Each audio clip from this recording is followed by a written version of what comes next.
So these are the lettuce, the salads we're going to do today. There is a lettuce one I have, a Kos or Kos lettuce. Does anybody know what that lettuce is? What the actual, like you could say the American, I'm not sure. It must be British or Australian. This recipe is more of an Australian chef, I think. Anybody know what lettuce that is? COS. They said it's the same thing as romaine. Never heard of it.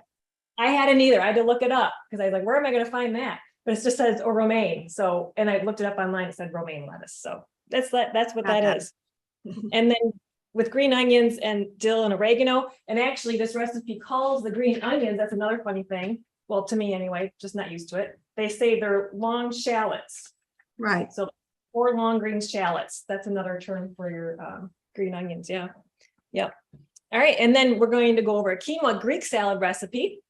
But I have to substitute with couscous. Turned out great. The store had no quinoa. I could not find quinoa anywhere. So they had couscous. They had 2 bags of couscous left. So, and it turned out really, really good. So we'll go over that, how I switched that out. And then a smashed chickpea Greek salad sandwich, which I had to try because I like egg salad, but I'm kind of getting tired of it. So this is a nice alternative if you like your egg salad sandwiches, or just, I don't really like deli meat a whole lot. So it's another way to have a sandwich, but I like sandwiches. So they were all a hit. In fact, I barely got to try them because I made them for my family Sunday. We had everybody over, and I turned around and it really literally was, the bowl was empty, and they kind of felt bad and kind of laughed, but they said it was just too good. So I guess that's a good thing. All right, so I'm going to stop sharing here and I'll get started. Okay, so we're going to start with, I'm trying to guess how you might present things. So maybe you start with a green salad, right? I don't know. But that's what I'm going to start with today. So they were very specific in the length of what to cut your romaine lettuce to, which was 8 centimeters. And so I did that, and I can actually see how you might do that sometimes for presentation, because it actually is kind of a pretty length of lettuce. So that's something else to keep in mind. To change up your lettuce a little bit, you'll have to probably cut it again when you eat it. But I think in the bowl, it looks kind of pretty. So I did cut it that way. And now it's about putting in some shallots, long green shallots, and some dill, some fresh dill. So I'm going to cut up the shallots, just take the ends up there. I'm going to put in, I'm just going to go to where the whites are. I personally don't need a whole lot. It's this the scallion shallot. It says finely chopped. So I'm going to do it like this. Then I can still pick them out. I'm not a big fan, but they're in like every recipe, so I make it work. I don't want to include the heads of those. All right, put those in there. And then dill. Does anybody use fresh dill for anything? Mhm. Yeah. Yeah, it's For a fresh dill, I like it in tuna salad. Tuna salad, yeah. Yeah, definitely. Definitely. It's fresh, as you can guess, makes such a difference between the dry. So if you can get the fresh, I highly recommend it. And really, this one just says to use, they call it the leaves and this, but it's like the little sprigs. They're really delicate. You don't want to put in the thicker, more woody, they call it, area of the dill, just the nice, delicate, fragrant parts of the dill. So I'm just going to pick at it like this. I'm not going to pick too strongly because I don't want to make the woody part come off. So I'm just going to get the nice, gentle, leafy, well, not even leafy, just bristly dill part. It's at a quarter package. So I don't even think you need a quarter. And I don't know how big the package is. It doesn't tell you how big the package is. So this is plenty flavor, I think. It smells so good. And there are health benefits to dill we'll talk about later. All right, I'm just gonna get that off. Just kind of spread it around. It looks really pretty in the bowl with the scallions there. So we're looking like that so far. Just that nice fresh dill on the lettuce.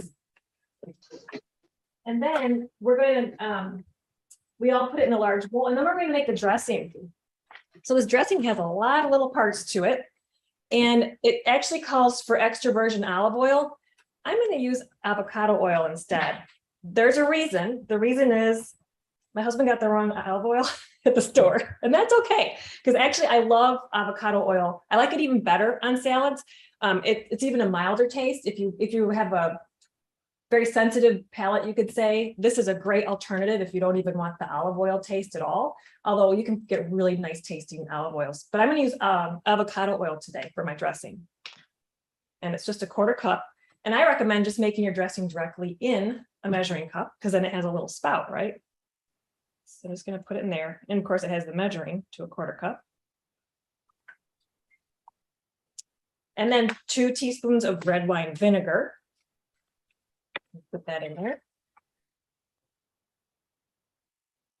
Got that slow spout going on.